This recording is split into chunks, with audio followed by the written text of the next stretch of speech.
మకర రాశి వారికి మిశ్రమమైనటువంటి ఫలితాలు గోచరిస్తూ ఉన్నాయి. ప్రత్యేకించి గత వారంలో ఏ విధమైనటువంటి గ్రహస్థితి ఉన్నదో ఈ వారంలో కూడా అదే రకమైనటువంటి గ్రహస్థితి ఉన్నది. అష్టమ కుజుని యొక్క దోషం తొలగిపోయినది. షష్ఠ స్థానమందు భృగు అనగా శుక్రుడు భృగు షట్క దోషము గురువు యొక్క స్థితి.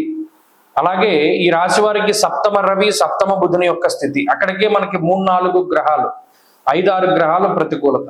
రెండవ స్థానమందు రాహు యోగిస్తూ శని యొక్క వక్రగతి కొంచెం వ్యతిరేకమైనటువంటి ఫలితాలని అనుభవిస్తూ ఉన్నటువంటి స్థితి. శని వక్రగతి ఎలా ఇబ్బంది పెడుతుందండి?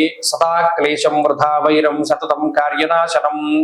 మీరు గమనించండి, మకర రాశి వారి యొక్క పనులు మందకించడం ప్రారంభిస్తాయి, మందకొడిగా సాగుతూ ఉంటాయి. అంటే ఏది కూడా అంత స్పీడప్ ఉండదు. అనవసరమైనటువంటి తగువులు ఉండడానికి అవకాశం ఉంటుంది. ఇతరులు మిమ్మల్ని బాధ పెట్టేటువంటి చర్యలు, మిమ్మల్ని బాధించేటువంటి మాటలు ఎక్కువగా మాట్లాడుతూ ఉంటారు. గతంలో మీరు వారికి సహాయం చేసినా కూడా దాన్ని గుర్తు ఎరగకుండా మిమ్మల్ని ఇబ్బంది పెట్టేటువంటి విధంగా ప్రవర్తిస్తూ ఉంటారు. అయినప్పటికీ ఈ గ్రహస్థితి మకర రాశి వారిని జంకకుండా గంభీరంగా నిలబెడుతూ ఉంటుంది.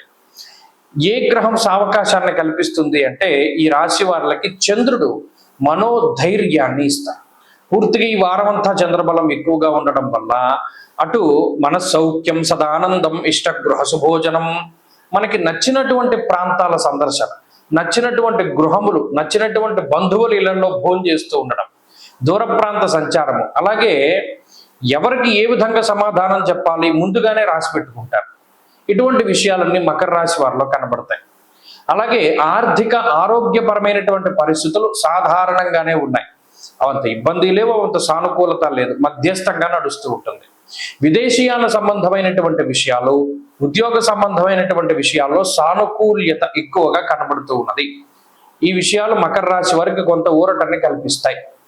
అలాగే ఈ రాశి వారికి సప్తమ స్థానస్థిత గ్రహాల వల్ల సమంత జన విద్వేష దారాపీడాసుతామయం అన్నది శాస్త్రం. మకర రాశి వారికి కాక కుటుంబ సభ్యులకు వచ్చేటువంటి ఆరోగ్య సమస్యలపై వీరి యొక్క దృష్టి ఎక్కువగా ఉంటుంది. అంటే అటు జీవిత భాగస్వామికో, సంతానానికో, లేదా ఇతరత్ర ఎవరైనా బంధువులకో, లేదా ఇంట్లో ఉండేటువంటి వాళ్ళకో ఆరోగ్యపరమైనటువంటి విషయాలపై కొంత వ్యాకులత ఉంటుంది. అదొక్కటి ఈ వారంలో కనబడుతూ ఉన్నది ప్రధానంగా. కాబట్టి ఈ రాశి వారు ఈ వారంలో మరింత అనుకూలమైనటువంటి ఫలితాలను సాధించాలి అంటే ఆంజనేయ స్వామి వారి యొక్క ఆరాధన అధికంగా చేస్తూ ఉండడం చెప్పదగినటువంటి సూచన.